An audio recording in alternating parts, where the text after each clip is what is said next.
Hi, with the Brexit news, I figured we'd do a um, market update covering some of the major markets and potential support and resistance areas and the key levels to look out for. So let's start with the S&P. The S&P is now near a key support area. Notice the dual hammers right over here back in March and again back in May, and I'll draw a support line. And although we're approaching it, there's no bottom reversal signals yet. It'll be interesting to see what happens early next week. But the thing to keep in mind is that right now we're at the bottom end of a box range. I'll make a resistance area here and over here. Okay, interesting to note how these lows were made with bullish hammers and a little hard to see here. Let me just expand it. And the high here resistance area was with the shooting star, and this line actually should be a little higher over here.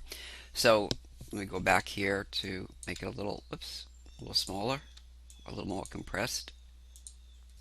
So as I mentioned, this is the box range lateral trading environment, and the issue becomes if a market has a decisive close under, I'd say, 2020, then it would have broken out of a box range, about a 100-point box range.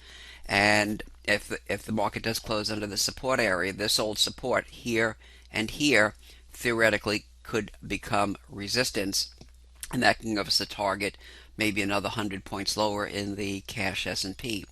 Also to keep in mind is, one, if this support holds, that could be a positive. Another positive would be if the market breaks support, and we have to wait for this.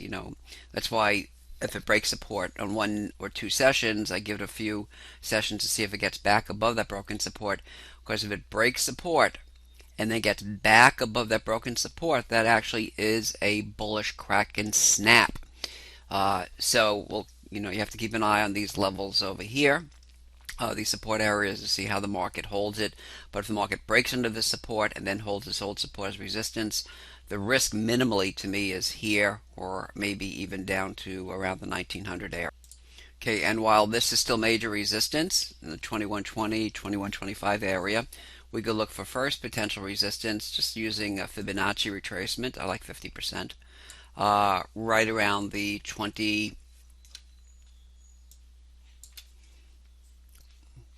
2085 area. Okay, we'll look at the pound, and right now, speaking of change of polarity that we just discussed before, let's look at this support area here. See support here, and actually over here. So that old support may become new resistance from around a little above 138 to about the 140 area. So I think that's going to be some tough sledding. We obviously have to go back a long time to get the next support area. Let me do a monthly here.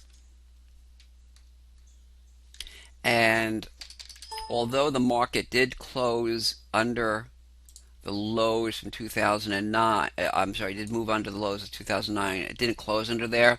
So I'm still calling this area here, the lows here from 2009, right around the 135 area, maybe down to the lows made with Friday's emotional sell-off, right around 132 as our support area. And the next support area on a close under the lows made on Friday, let's look at a yearly,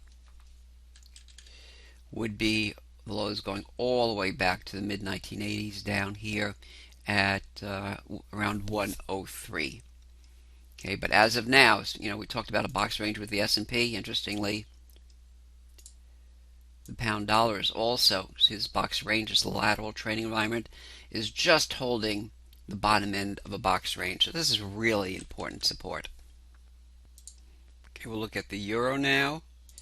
Interestingly, see how the market, there was a support area over here. Actually, let me make it a little, sorry. Right here, low here, and so it's actually a support zone. So here, here, and down here. See how this is in the zone over here. So the market did move under it, but then did come back above it. But the point is that this, based on a closing basis, is still a support area. Intraday would be down around 109. But notice, actually, on the intraday basis, it would be between the, let's say, 109.30 area down to, and we could see where the critical support is, down here, a little below, around the 108 area. Let me give you a more exact number. Yeah, 108.25. So you can see this. That's part of the reason the market bounced from here over here. So this is support based on a closing basis, maybe down over here, 110.50. But on an intraday basis, which most of us are interested in, this is the key support here, down to here. And resistance, we could also use a Fibonacci. Get rid of all this.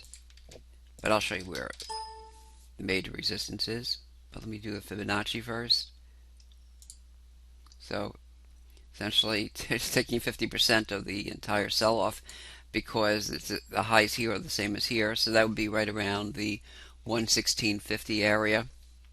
But the key resistance, fairly obviously, with the doji or the bearish engulfing pattern, and Friday's bearish engulfing pattern would be up here. Okay, around 114.20 in that area. And finally on gold. And by the way, one of the reasons I really don't focus on the Dow, even though the news does, and really focus on the S&P, to me the Dow is really not representative of the overall market since it has so few stocks in it. So my recommendation for those who want to get a broad sense of the overall market, equity market, I would certainly focus on the S&P rather than the much talked about Dow that the financial media, for whatever reason, focuses on. But let's get back to gold here. So we could see back here in February 14 a classic bearish engulfing pattern defining the resistance area up around 1390. We got to, within a few dollars of that, got to around 1360 on 62 on Friday. So that's the key resistance, and you can see that now that the market closed marginally above this resistance area here, see here and here, just added or slightly above it. Over here, okay, this has now become a potential support area right around, let's round it off to about $1,300. Then under that would be the lows here where we had a morning star pattern, the 3 candlestick lines confirming the lows here, and the morning star was confirmed here, so right around the 1200 level. Thanks for joining me for these updates. And just as a reminder, although we did a couple of markets here, for those of you who are members of our trading community called mycandlecharts.com, as you know, each and every day we do many other markets, and we have special topics and so forth. So just remember to check the videos on that. And for those of you who are not currently members of mycandlecharts.com, you can go to this link here, nissanspecial.com/mycc, and get details about it. And the real advantage of the member site, the mycandlecharts.com member site, is all the ongoing education we have, the market updates, we analyze markets of your choice, and many, many other benefits. So go to this link to get more details, and thanks for joining me for this special market update.